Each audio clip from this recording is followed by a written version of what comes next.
Hey there, welcome to Izzo's place. So, just got a small tool set. I actually bought it for my sister. I was building furniture at her place. And the tools were kind of limited, so I'm getting her some stuff. Bought a cheap set of tools that'll come in handy. Also giving her some of the many tools that I have at the shop that I have too many tools. I can't work with them all.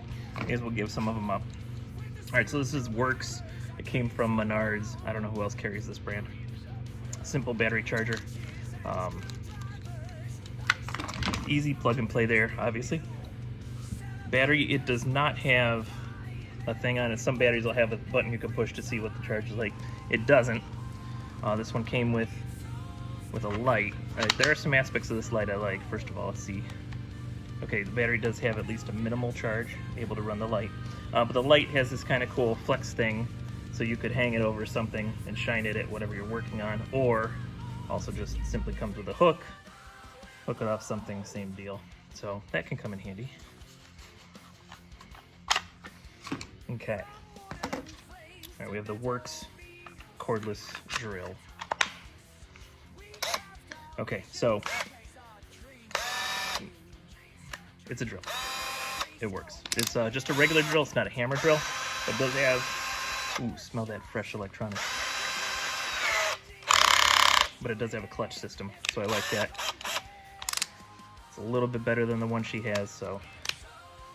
One thing to note, so on a more expensive drill, that light will stay on briefly for a while. This one only comes on when you're using it, but hey, why not?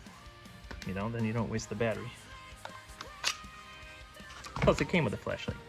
All right, this kit also came with a circular saw. For what we were building furniture for. So for what we were building, circular saw would have come really handy.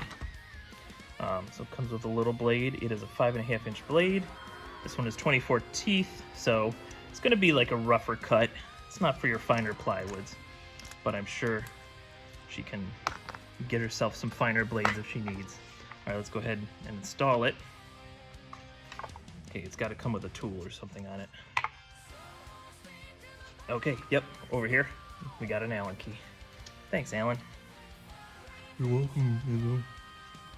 That's not weird at all. All right, so this tightens your depth here. So I loosened it so we can get at that Allen key easier. It does also have, of course, a slot for changing the angle. How high do we go? Up to 50, it says. I'm not going to test it. I'm just glad to know it's there. Okay, Allen key pops off. Okay, does it have a stop? It does have a stop right here. So to loosen this, press on the stop and turn this until it activates.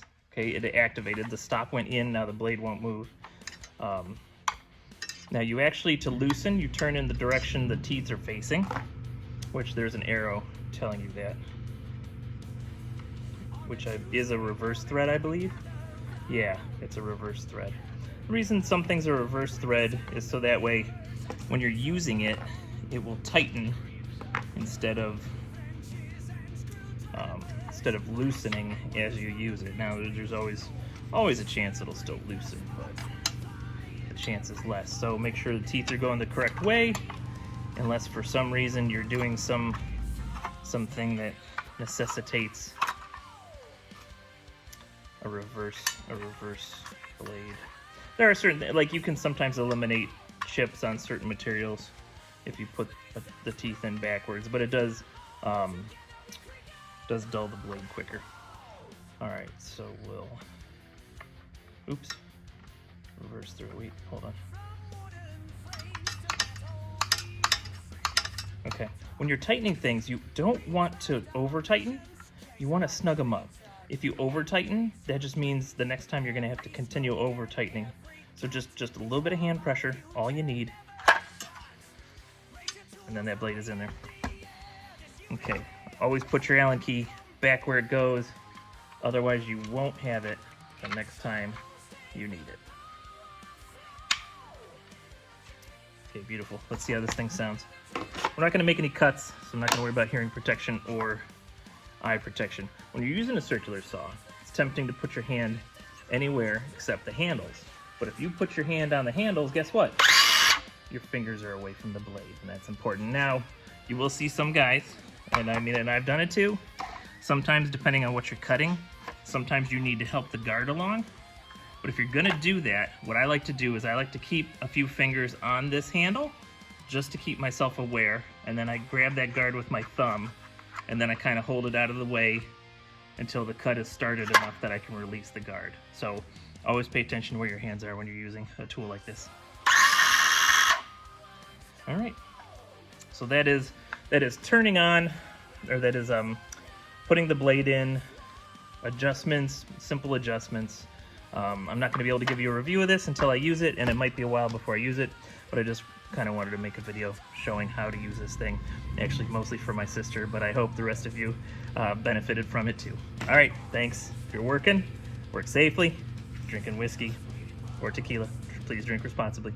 Do everything with a little bit of whimsy. You're gonna have a good time. And I'll see you next time you're hanging out at Izzo's place.